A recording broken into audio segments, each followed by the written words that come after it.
वाले छोटका बा एकदम बढ़िया पढ़ा लिखल हवा जौने बने है माई सिकियो न डोले हो तौनी बनवाना माई मोरे लावेलू बसरवा हो तौनी बनवाना यह मतलब बा मतलब यही बात सुमिरन गाई तो भक्ति ले बजावल जा एजरदार लोग कहीं के सेटिंग एटिंग लोग के बढ़िया बा नावका भाई के मनोज बाबा ठीक नहीं खेला गते ना अरे कहीं वो लोग मजबूरी में सुमिरन देखता काहे वो लोग चाहता कि जब ले सुमिरन और आई ना अब तब ले नचनीवा आई ना जय हो पहले के भोजपुरी आज के भोजपुरी में यही अंतर हो गइल बा पहले के भोजपुरी से सुगंध निकले बेटी बहन पूरा परिवार घर में बैठ के भोजपुरी एक के साथ मेल फीमेल दोनों सुने आज के भोजपुरी से दुर्गंध निकले लागल अकेनहो सुने में लाज लागे लागल हमरा भोजपुरी समाज में अनपढ़ लोग भोजपुरी गा के चल गईले के 40-40 वर्ष के लौंडा वो लोग ना पहाड़ पर मेकअप सकअप के जमाना ना रहे मुर्दा संग से मुंह लोग पेंट करे और वो लोग गीत गा के जो चल गइलू वो गीतिया भोजपुरी में धरोहर बन गई आज के पढ़ल लिखल लोग गीत गावता 10 दिन में गीत बंगाल के खाड़ी में गिर जाता अनपढ़ लोग कैसे गावल हो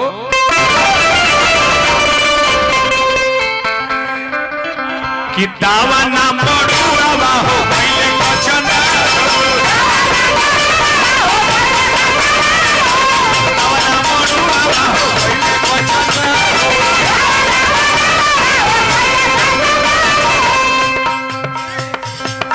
धीरे धीरे बहुत आते पूर्वा बजा धीरे धीरे बहुत आते पूर्वा बजा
बड़े भैया आदरणीय परम आदरणीय मनोज बाबा कतना कलाकार के रुपया दिल कर कोनो गिनती पा हर इधर प्रोग्राम में दर्शन दिला भैया प्रणाम करतनी गोड़ लगतनी आशीर्वाद के प्रतीक्षा आजीवन पद पर बना रहे ए तरह समाज के वो सेवा करी हमने के यही इच्छा बा पद प्रतिष्ठा पर कायम हो जाए यही कामना बा कहे के बा कि गजबे अरे लगला हो सुहा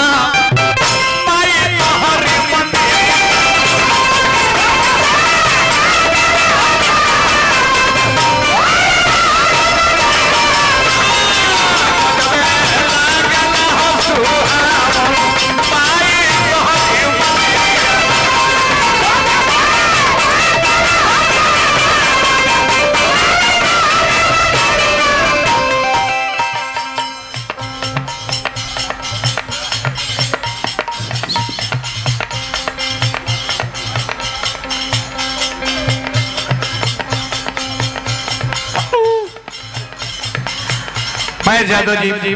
बड़े बड़े के पुरस्कार देने हार्दिक हार्दिक प्रणाम बा हिराई मनोज बाबा रुआ के देखिला तो हमर गाना में मूड बनेला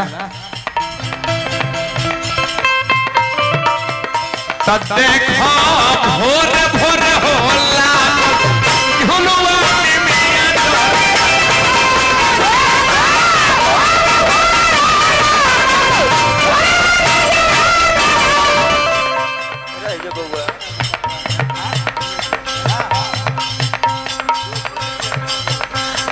सुनील भैया के परम दोस्त कमलेश भैया,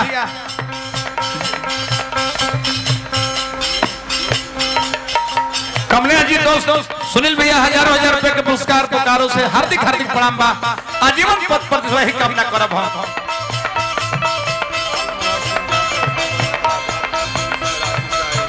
झारखंड पुलिस में राज्य साइड में लाल मोहन सिंह यादव सुनबरसा 27 तारीख को हमने के जाकर जन्माष्टमी में प्रणाम करनी हार्दिक हार्दिक प्रणाम बा। आजीवन पद पर सब बन रहे।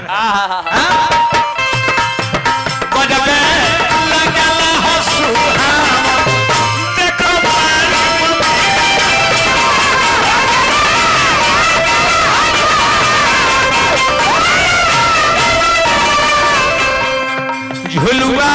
भोर भोर हो लागल देखो निमिया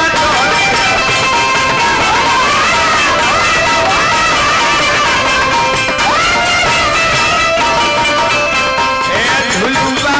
भोर भोर हो लागल देखो निमिया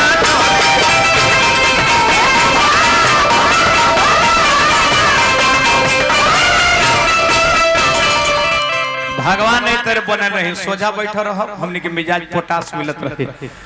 दिला लगे कोनो काम नहीं सोझा बैठा रही जी जी हमने के मिल न जाए कहे के भावल अमित चल क्या कोई नहीं ऐसे कहे के बा भोरे धेनु सार करे भाई के सिंगार भोरे धेनु सार करे भाई के सिंगार ओइली मलिनिया लेके ओड़ा हुके हार ओइली मलिनिया लेके ओड़ा हुके हार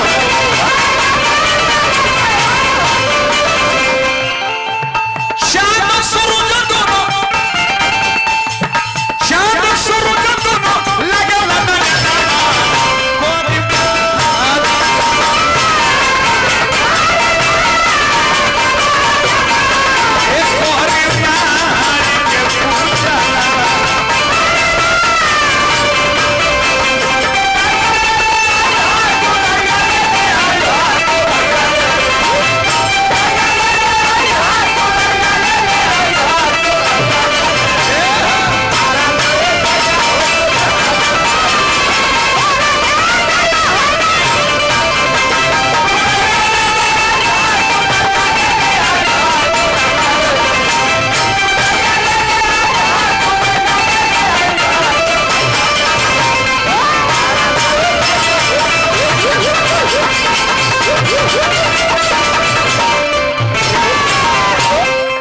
अंतिम पद में कह देखी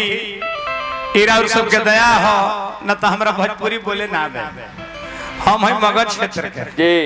जा मगही भाषा बा रो सके प्यार दुलार हां हां भइल पर इंसान सांसद हमरो सके प्यार दुलार में एगो गीत गावे के कोशिश कइले बने हां ओइ में 2-4 गो रुपया मिल जाला औरी तो हमनियो के खर्चा चल जाला औरी परिवारों के खर्चा चल जाला। ऐसे कहे के बा कि लिखले मास्टर मुन्ना हो गीतिया माई तोहर सहारा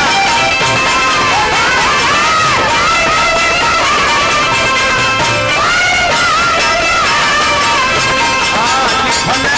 मास्टर मुन्ना हो गीतिया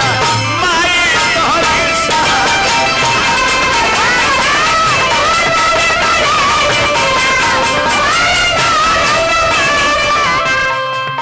गावे सुदर्शनवा पचरा देखो तोहरी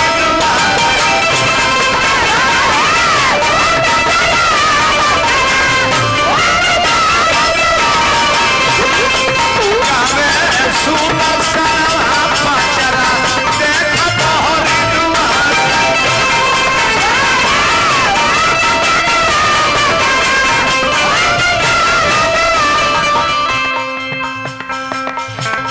हर बात के पीछे कुछ न कुछ कारण होला। हरे राम बैठा हर बात के पीछे कुछ न कुछ कारण होला। प्रकृति ने बनाया है रात सोने के लिए हम लोग पंडाल गा के बैठे हुए क्यों कारण है। कारण है बिना कारण के दुनिया में कोई बात नहीं है ना।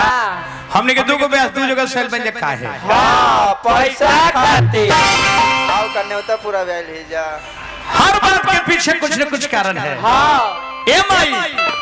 तक बेली के फूल फूले हो, फूले हो, चमेली के फूल फूले हो, फूले हो, गेंदा के फूल फूले हो, फूले हो, बेहाया के फूल फूले हो, फूले हो। अब बाकी ओढ़लू पे काहे लो भाई काहे बिना कारण के कोनो बात नहीं है। अरे गेंदा गुलाब जूही भावेला चमेली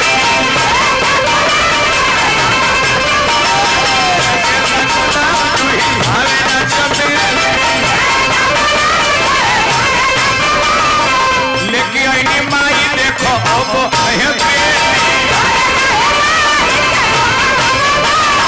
लेके आईनी माई हम हार देखो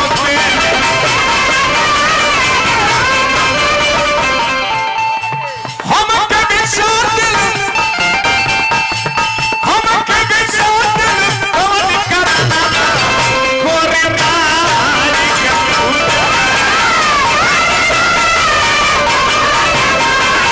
कोरे मारी के